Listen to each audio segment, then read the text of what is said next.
Hello everyone and welcome back to the third installment as we preview Super Rugby for 2017. Today we're going to be having a look at the Australian Conference. Of course, we've already looked at New Zealand, we've looked at Africa 1. If you want to check out what I think about those two conferences, go back and have a look at those two videos which has come out in the last few days, week or so. You can go check those out, see what I think, have your say on where you think those teams are going to finish. But today it is all about Australia. Now, Australia's conference consists of 5 teams heading into this year's competition. As per always, the Brumbies, the Force, the Rebels, the Reds, and finally the Waratahs. Now, Australia's had a decent last couple of years internationally and in Super Rugby. A couple of teams have performed well, but they've also unearthed a lot of good new talent throughout their side. So is 2017 going to be another year where we see the rise of a few more Aussie stars? We'll find out. But first things first, we're going to have a look at the team's names, see where the keys are, see who's in and out, and of course, where we can exploit the weaknesses of the Aussies. Let's get things started with the Brumbies at the top. The Brumbies, of course, have gone under a huge amount of change this year. We talk about, firstly, what has come in to this Australian side, the Brumbies, and they've got a couple of good additions. You wouldn't sneeze about these players joining, but the two Faingers, so we have, of course, Sire Fainger and Anthony Fainger, both joining from the Reds, joining the Brumbies team, but there's a good reason why they've got those guys as well, because what has gone out is just astronomical, but we'll get to that soon. Another good addition to the Brumbies team, I think, is Kyle Godwin. Now, they've picked him up from the Western Force, so he's a good pickup. A young guy who was threatened on the brink of Super Rugby to international level for a few seasons now. Obviously, moving to the Brumbies should be good for him if they can perform a lot better than the Force could. Give him a bit more ball out there, can play 10 to 12, 13 if required as well. Got a good little boot on him, handy little player around there as well. So a good addition to get Kyle Godwin there into the Brumbies. But let's talk about the elephant in the room here. It's what the Brumbies have lost. Now, let's get a deep breath because this list is quite long. Okay, you ready? Okay, Stephen Moore, David Pocock, Itavea, Matt Tamua, Robbie Coleman, Joe Tamani, just to name a few. Massive names, huge names as well. I'm talking international level names are 90% of those guys. Stephen Moore, of course, former captain of the Wallabies as well. I mean, David Pocock, one of the best open side flankers in the world. Such a immovable object, a mountain of a massive of a man.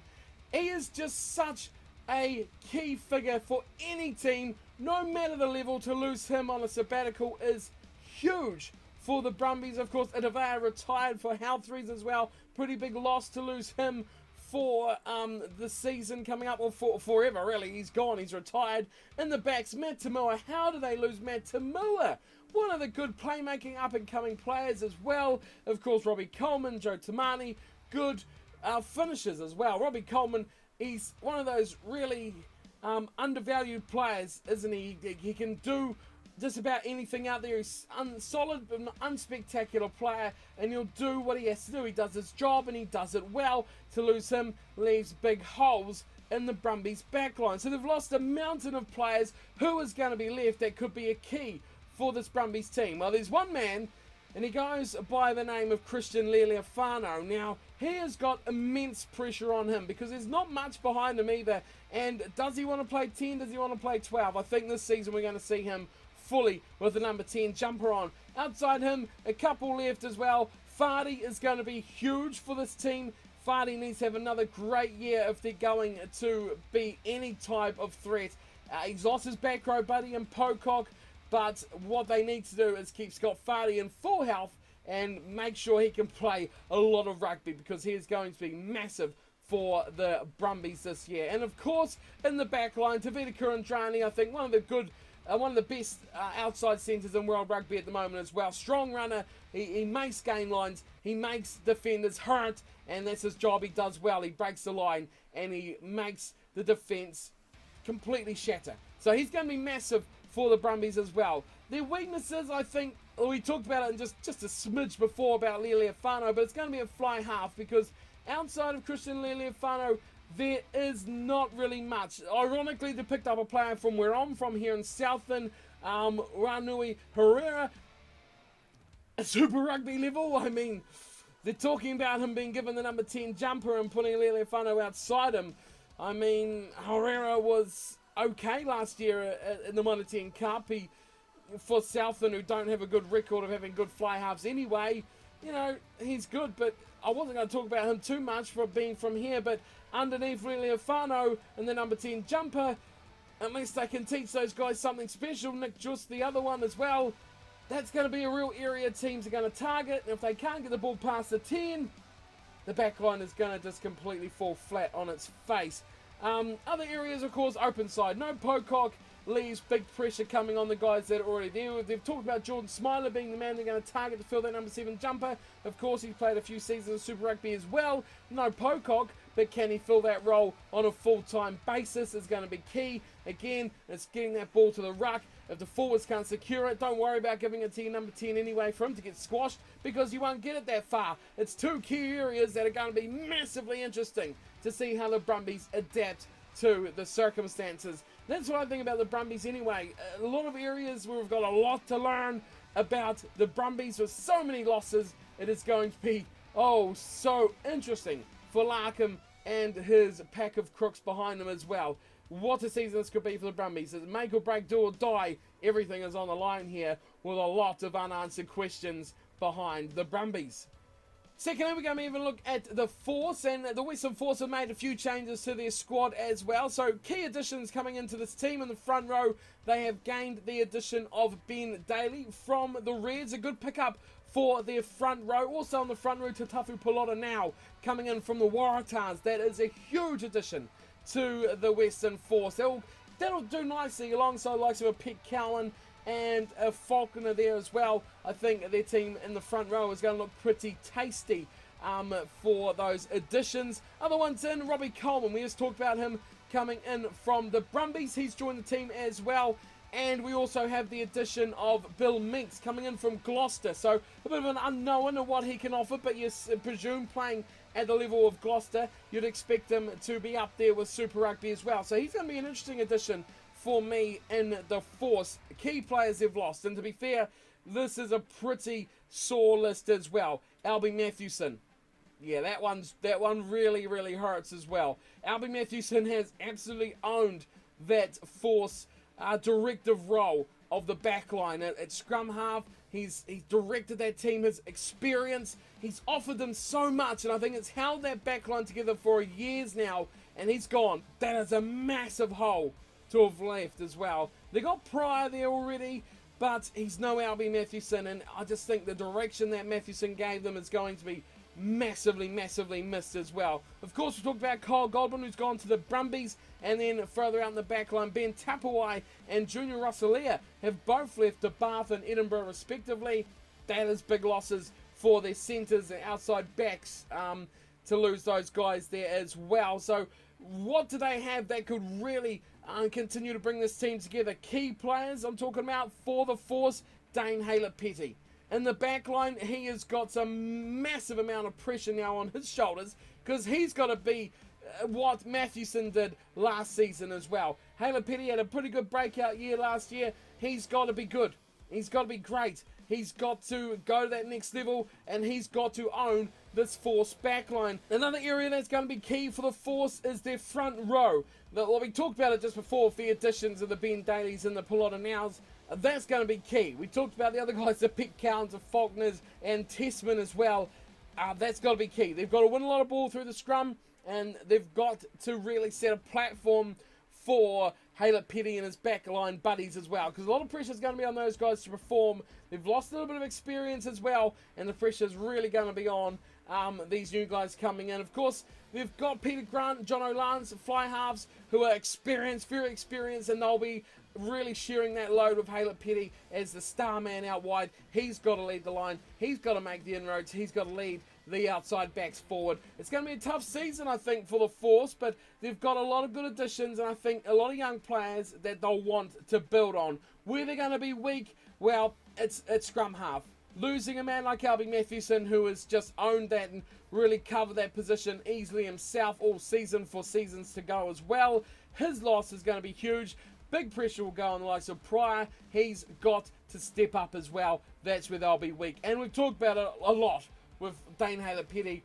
The back line doesn't have a leader now. It doesn't have anyone who's going to go out there and say, you do this. This is your job. Do this. We're playing this play. Someone's got to step up and be that backline leader. Someone has to take that on their shoulders, whether it be one of the veterans like Peter Grant, that's going to be found out in the season, but someone has to take that role. But for the Force, it could be a good discovery season this year, but I don't expect them to challenge the title at all. Now moving on to normal fellow strugglers, the Melbourne Rebels. Now the Melbourne Rebels also making quite a few changes, some decent ones as well. I think their team, along with the Forces, growing quite nicely. Now key players in for this Rebels team. Firstly and foremost, Dominic Day, formerly playing in Bath, joining the Rebels team, is going to be a massive addition as well, because what he adds to the team is quite a bit of what they've lost in the likes of a Luke Jones. So Dominic Day going to be huge. They've also added Jake Schatz from the Reds, another big loss for the Reds as well. And then finally Ben Volavola from the Crusaders. Didn't have that real punch that he wanted into the Crusaders. Of course, he really got outdone from Richie Mo'unga, so he's made his way over to the Rebels and trying to make a name for himself there as well in the Australian franchise. That's three key additions to their team. What they've lost, though, is a lot of experience. And I mean, like, there's a boat floating down from Australia that has just got all that experience on it, because it is huge the amount they have lost here. The likes of Mike Harris, Tamati Allison, and we talked about already Luke Jones. Three pillars in a team like the Rebels that you look to for leadership. That's what they've lost, much like the Force. A lot of experience in the back line gone. Now those guys they've brought in, not going to fill those voids apart from Day and to Jones.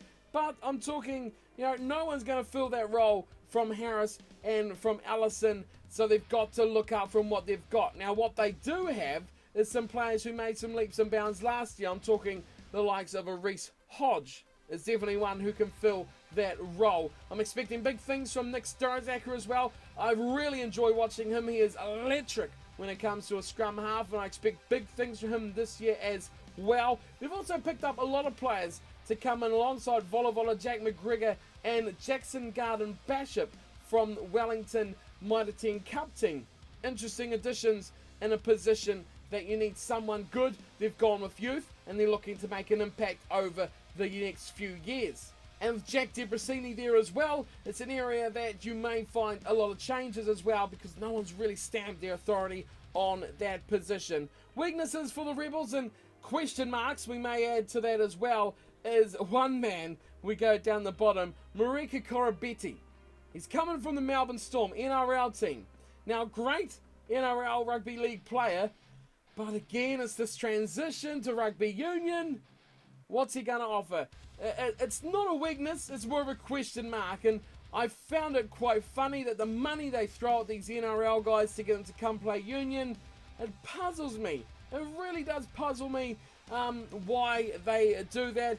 Otherwise, weaknesses, I think it's going to be quite a mixed match backline as well from the Rebels. When you've got a lot of players who you're going to have to shape around to make a full backline as well. Now we've got 9-10, you'll be alright, but you've got to fit Reece Hodge, Mitch Inman, Tom English in there, Koroibete if they play him, Dom Shipley as well as Jonah Placid. Now they don't really fit nice and smoothly into a nice backline. You're going to have centres playing in wing and centres, fullbacks covering wing, centre back, forward, centre, wing as fullback. Hope that made sense to you. But really what I'm trying to say here is they don't have out-and-out specialist players. You've got players who can play in numerous positions, which could be a really important thing. If injuries start to take their toll, they can keep key players in key places. But for a start off, they're going to have to really try and jumble this mess together and try and make a specialist kind of team. It could play in their favour, but when you look at the squad and you say, yeah, he's a decent this, and this, where does he fit into this team? You've got to match it up. It's a bit like a puzzle, and I'm sure for Tony McGann, it's going to be a big job for what he wants this team to produce. But overall, I think the Rebels are improved. They look decent enough, But will they be good enough to challenge for the title this year? I don't think so. There's still going to be a couple years yet before these guys really start to blossom. Now, when we come in and talk about teams that have made a massive amount of changes, if you're going to talk about anyone, you want to talk about the Reds, the team from Queensland. Boy, oh boy, have they made some transfers this year. Goodness me, where do we start with players coming in? There's a number of names here, and they're not little names either. Stephen Moore, George Smith, Scott Higginbotham, and Quade Cooper. That is just a couple of, decent players, I guess you could say. Average players coming into the Reds. My God, what the hell are they doing? They have had enough of what the Reds have offered over the last couple of years, and they have made wholesale changes because out big names as well. Liam Gill, Jake Schatz, and of course the two Whainga brothers as well. Both jumping ship. Ben Daly, Greg Holmes also out. They're gone as well. So huge changes here for the Reds. A number of players who could have stayed with the team for a long time are gone. But what about those additions? George Smith, the evergreen. George Smith, what's he going to offer the Reds this year? It's going to be massively interesting. Makes a really nice back row as well with Higginbotham coming back into the team. Of course, they picked up Leroy Houston last year, coming back from Bath, wanting to play his dream of playing for the Wallabies. Yeah, that said no one ever. Also, they've got Hendrik Tui still there as well in the team. So, a really nice looking back row for the Reds. Again, the key I've just talked about, the back row, and a big key is going to be what Quade Cooper comes back. If it's Quade Cooper of when they won the championship, then I'm really liking the chances of this Reds team because they've kept a lot of that decent talent they had in the backline that just needed some direction. It talks of Samu Karevi. I'm talking of Chris Fiawi Sortier as well. Chris Kurandrani out there, and of course Carmichael Hunt, which was another one of those iffy Kurabeti kind of transfers. But, if he's got decent men inside him, Carmichael Hunt could prove to be the player that they wanted him to be. So there's a lot that lies on the shoulders again of Quade Cooper. If they can get him in shape and form, he could be danger, and so could the Reds. Now, weaknesses, there's only one area I'm going to pick on the Reds here for weaknesses, and it's poor old James Slipper. He's got no buddies. He's got no one in that front row with him at all, except for Stephen Moore. Of course, you take out the hooker. I'm talking props here. He's got no prop buddies whatsoever. A really, really untested two sides of the front row, which is going to be interesting. Slipper, a lot of pressure on him to perform, and a lot of pressure on him to bring up some of these guys to Super Rugby level for the Reds. I'm thinking this could be a good year for the Reds. I'm not going to say they'll win the title.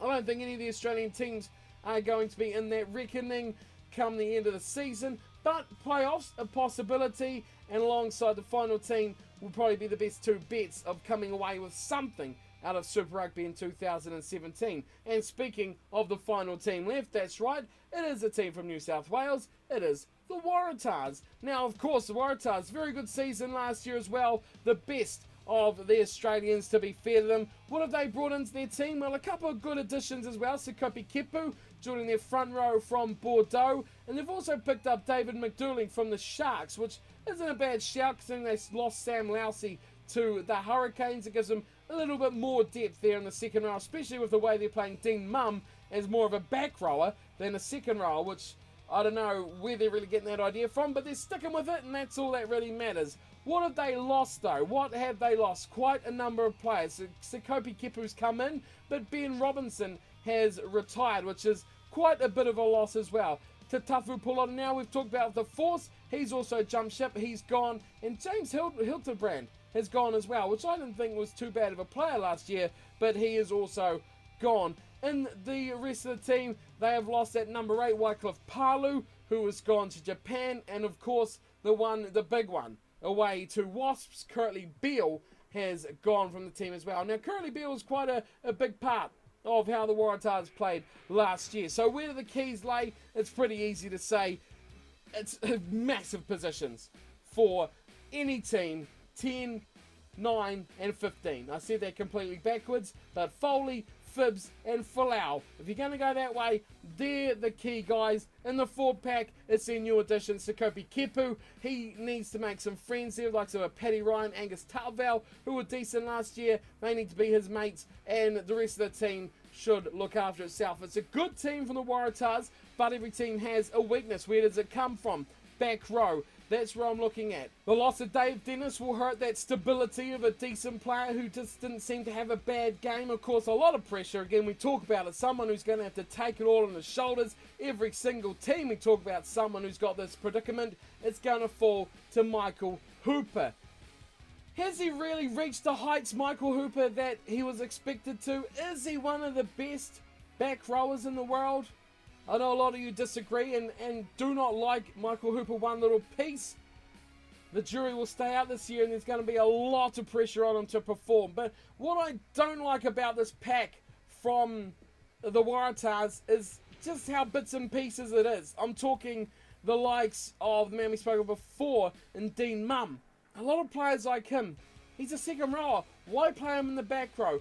Gives a proper back rower a chance to do it instead of just rowing about making someone something different. It gives me just that little bit of hesitation when I think about the Waratahs of what they can offer, whether they will really be that full strength. Again, I talk the word specialist players in specialist positions. You need good players to control a game. Your back row, of course, and your pack control your breakdown, which is a massive area of the game. Hooper can't do it all alone. If he's going to come up against a very good, solid back row with a good 6, 7, 8, that's going to cause the Waratahs problems as we've seen in the past with the Waratahs as well. With Hooper, he's got big pressure on him to do the job this year, and he needs some big buddies to help him out. And I don't want to see Dean Mum in the back row, but I think that's what we're going to see anyway, so that's going to make my point irrelevant there of what they can do. But that's the area I'd look to target if I was an opposing coach. The second row in the back row,